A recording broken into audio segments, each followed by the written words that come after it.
Wrapup presents Season 1 Wrap-Up.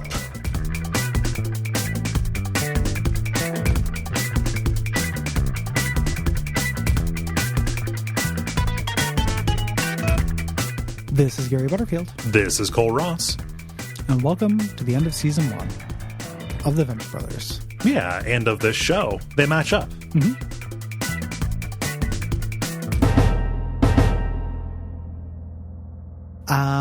And this is the wrap-up. We're going to kind of talk about our thoughts on the season as a whole, talk about the DVD special features and bonuses, and read your responses to Season 1. Mm-hmm.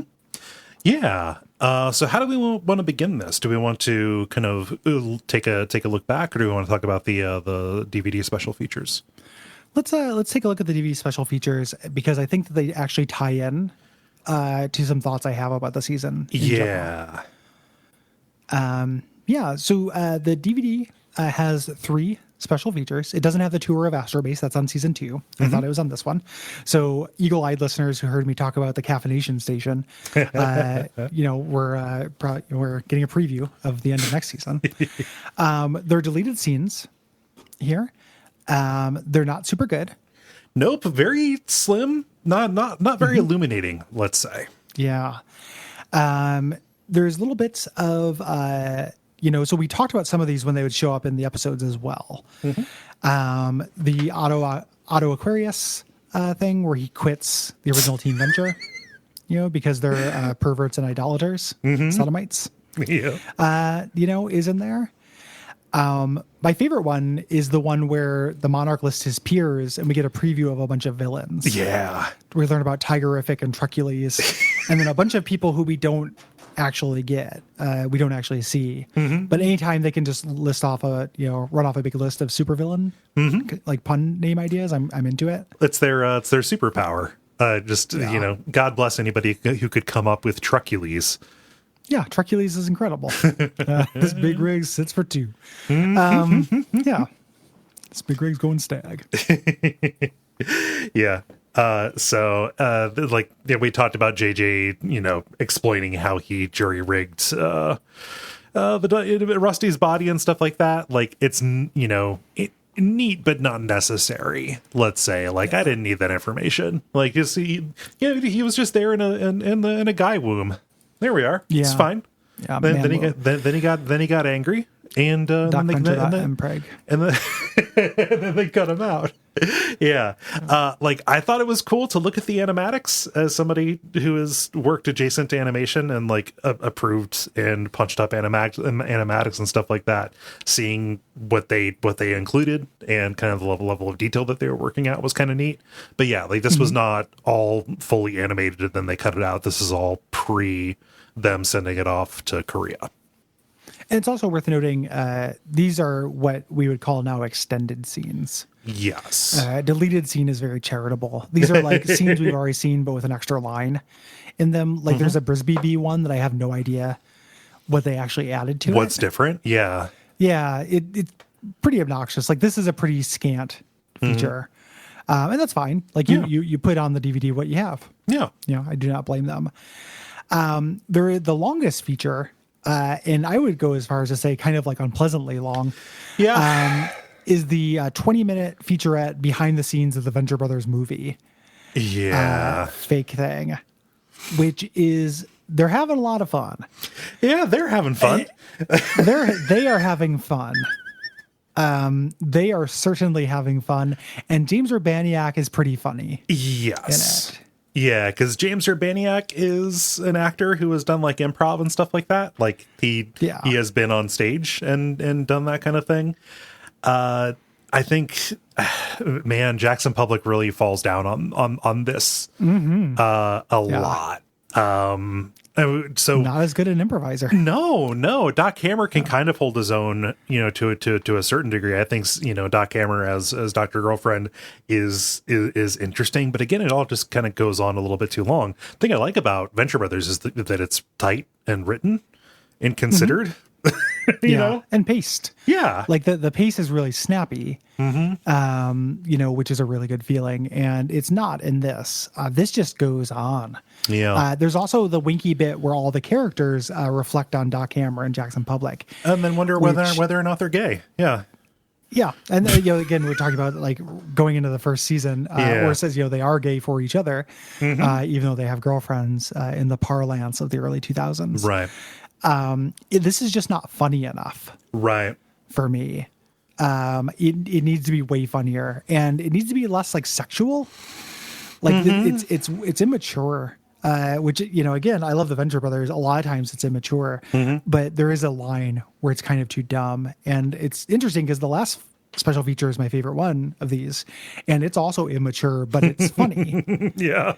I've got one more thing about the behind the scenes. I can't stand seeing a voice actor do the voice for their character in person. I don't care for that, actually. Like when Seth MacFarlane's like, "Oh, I'm gonna fire you up a Stewie, buddy." It's like, no. The inside the actor studio where the inside the actor studio where they had all the Simpsons voice actors, and he's like, "Tell me what Bart thinks about the process of." Well, I don't know, dude. I've got like, no, I hate it.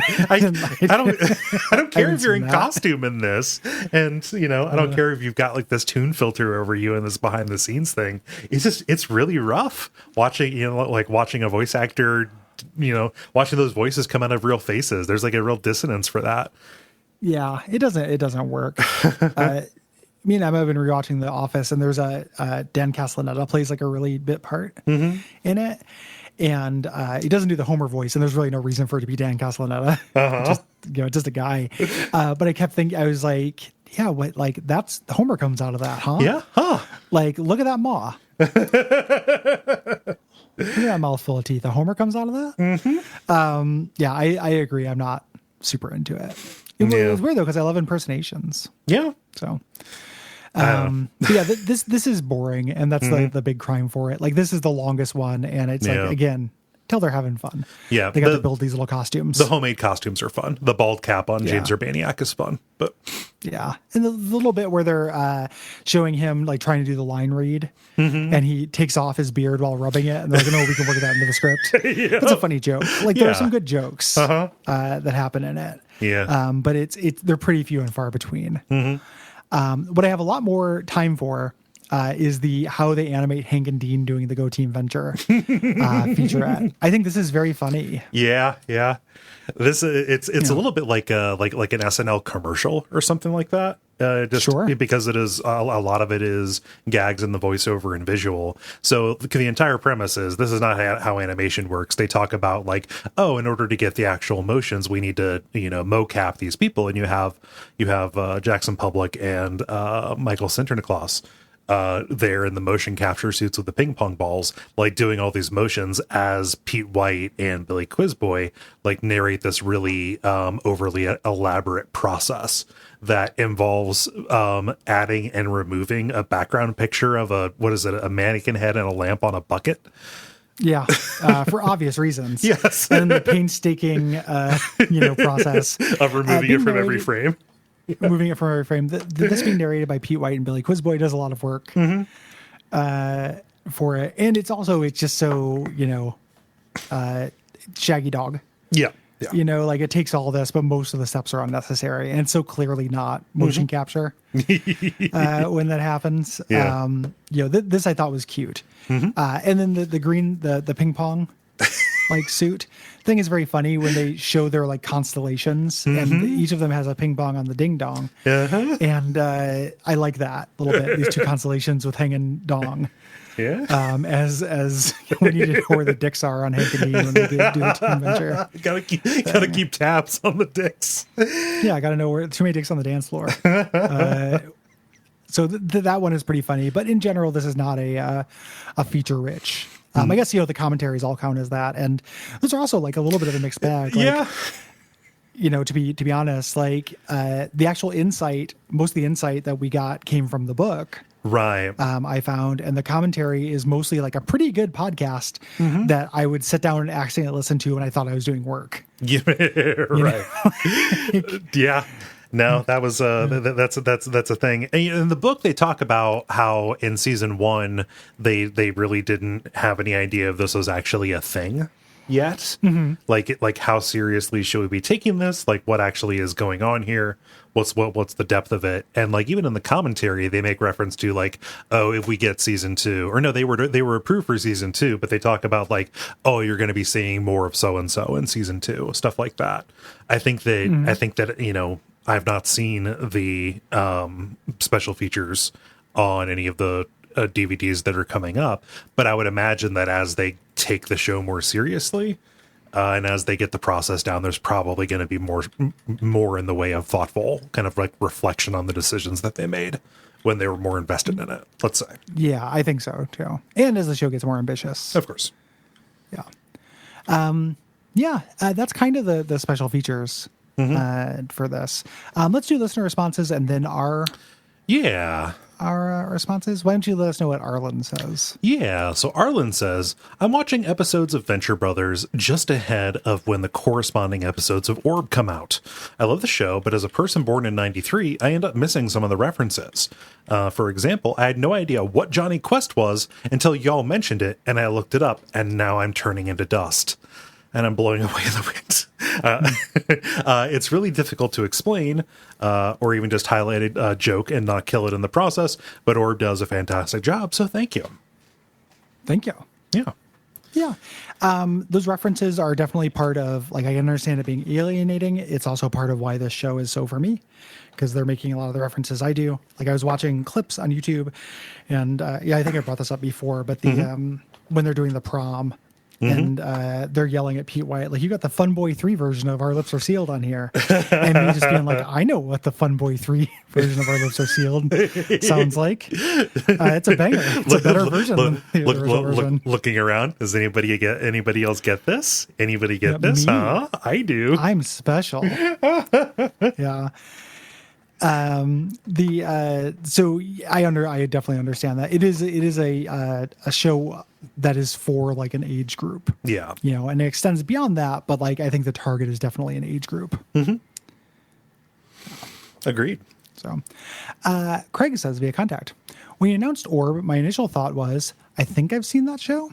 I was around 11 years old when season 1 of The Venture Brothers was released. I doubt I was up when The Venture Brothers was airing on the television, and my parents' house still only had dial-up.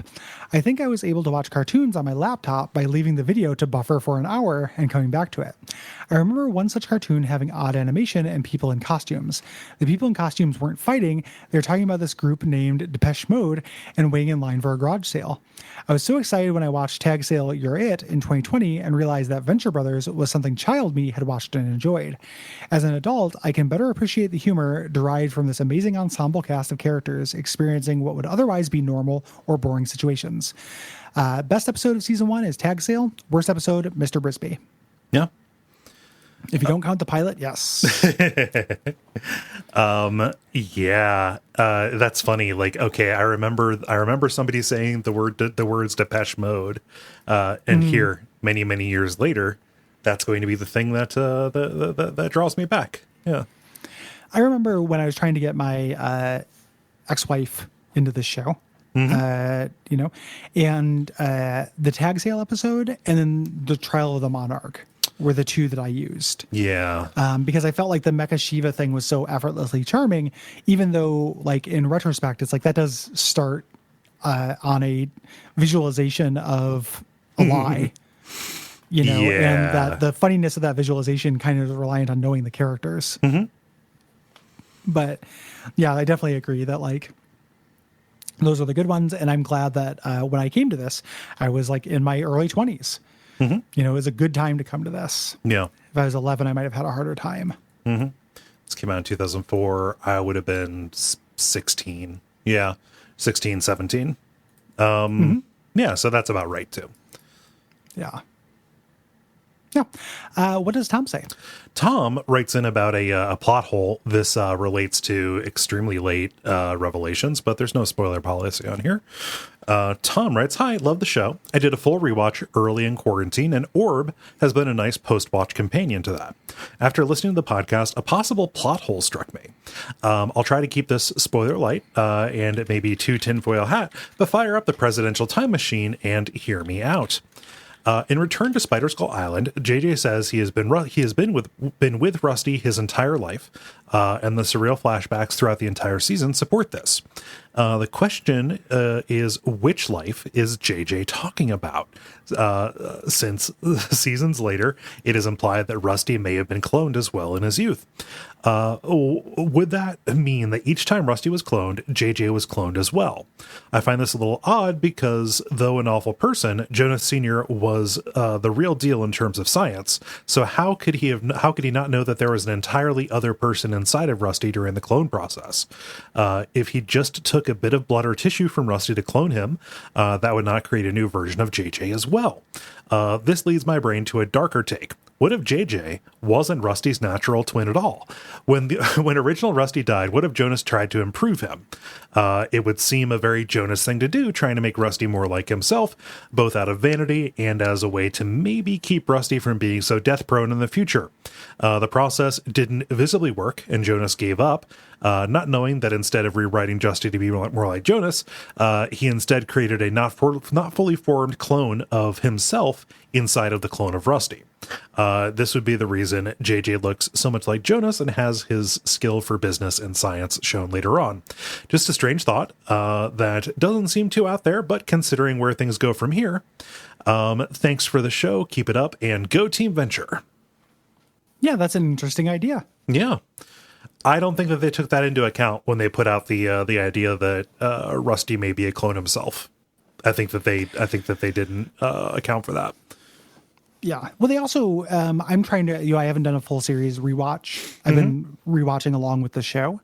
Even though I've seen the whole full series, I don't remember how ambiguous it is that Rusty was cloned. It's pretty ambiguous. Yeah. Like they like to throw stuff out like this as a fun idea. Like they cast forward plot ideas that they can then later use. Yeah. Sometimes it's all planned, but sometimes it's like, they talk about how they'll put something in their scripts and the other person will be like, oh, I can use that, and kind of grab it for the future. So I just don't know. Yeah. I feel like this is the kind of thing that they would, if they decide to follow up on it, would show up in a hypothetical 8th season. And would be cool. And I think that your guess about this is as good as any. Yeah. It fits with the themes of the show, and would be appropriately horrific and abusive. Yeah. Definitely fits with Jonas's motivations and his complete disregard for his son. Yeah. Season 1. Season 1. What a long, strange trip it's been. what a long, strange 16 or so episode trip it's been. See you next summer. It's been surprising, to say the very least. I think my last rewatch was kind of more recent than yours, because before we did Orb, I just did a complete season rewatch. But even then, like, talking about it in detail, it wasn't until I talked about it in detail that I realized kind of how much a lot of these episodes do stand up. Yeah, it's been interesting because it's like simultaneously, a worse show. Yep. Than it turns into, and the immaturity of it is galling. Like it's not fun to have characters throw around the word retarded like just kind of over and over. But it is funnier and better than I originally thought. Yeah. It would be upon going back to it. I think that like when I was remembering the first season, I was mostly remembering like pilot Yes. type kind of stuff. And there are episodes in the season I thought were from later seasons. Because of their general quality. That kind of like edgelord stuff will burn off, though not entirely. And that's the biggest change, other than just degree and scope. Yeah. Of like ambition, like burning off some of that edgelordness. Yeah. I think the Venture Brothers has a thing where they set a bar really high so that when something doesn't hit, it's very tempting to be like, this is a bad episode of TV, but it's really just kind of bad on the Venture Brothers curve. Yeah. Like I was thinking about like when we did Brisbee, like Brisbee is not a good episode Right. of this season. But like there's still bits in it that I like quite a bit. Brock like continuously just shooting the dart to hold Rusty up as he falls, like stuff like that's like pretty fun. Yeah. There's still pleasure to be had. And it's just like, to me, like leagues above other kind of cartoons, like, animated comedies like this that are serialized and what Adult Swim was doing. Yeah. I liked Aqua Teen. I like C-Lab still. Like, I think C-Lab is pretty good. But they're just really that low random nature to it. The Venture Brothers never like indulges in that. So even at its worst, it's still coherent. Yeah. Even if the things are a little bit disconnected and if it's a little edgelordy and immature. Is that coherent? Does that make sense? Yeah, that makes sense. As a thought? Yeah. Just it still stands out among its peers, right? Partly because it didn't really fit in with its peers very much. Yeah. Yeah. What do you think? What other first season thoughts? Yeah. I'd like it found its look faster. Again, part of that judging the entire first season based on the pilot. I walked into this expecting it to be a little bit harder to watch and listen to. Like the characters found their voice pretty quickly. Some more quickly than others. Like Hank becomes Hank so much faster than Doc becomes Way Doc. faster. Yeah. I forgot how quickly Hank hanks out. And Dean still is still on the journey to becoming what Dean ultimately becomes. But Hank is like, man, does Hank get hanked? Yeah. Like, Dean ultimately goes through a lot more growth than Hank does. I think like the way that Hank evolves is more subtle. Not less rewarding for being more subtle, but it definitely is harder. It's easier to look and recognize him where he is. Yeah.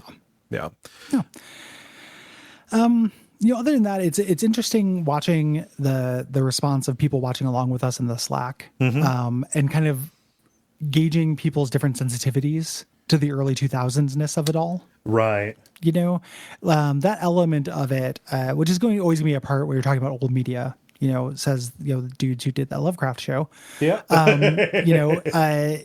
Is really interesting how subjective that is. Because there are things that will just like people will show up sometimes in the Slack channel and be like, man, I just watched this episode, totally bummed me out. And then like I will like think about that episode or watch that episode again, prompting, and there's like a joke in it that's obnoxious, but the episode doesn't bum me out. Like I'm not feeling it.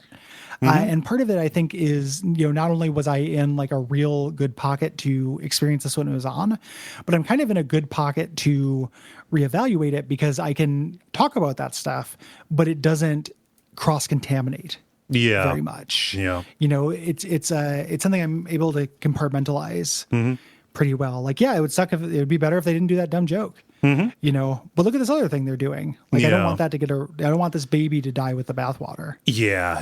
And, along with that, it's perfectly understandable. Like, if something that they say reminds you of a hurtful thing that was thrown at you, you're not under any, under any obligation. Yeah. Wrong with that. Like, nobody has to compartmentalize. Yeah.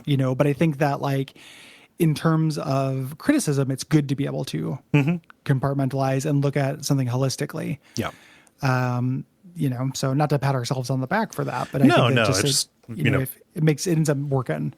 Yeah, it's the fact that we came up with it contemporaneously, and for me, I can remember the kind of jokes that I was making at the time. Yeah, I can remember when and why I stopped making those, and reflect and put the work back in its time at the very least. Yeah, absolutely. Yeah. Like that is one of the big surprising elements of looking at the show critically is how many of my mirror neurons are firing in terms of sympathy for these guys stepping on landmines and saying shitty things that like I also said when I was that age because I was shitty. Again, it doesn't make it right. I would have been a better person if I just didn't do that. Yeah. I just didn't know.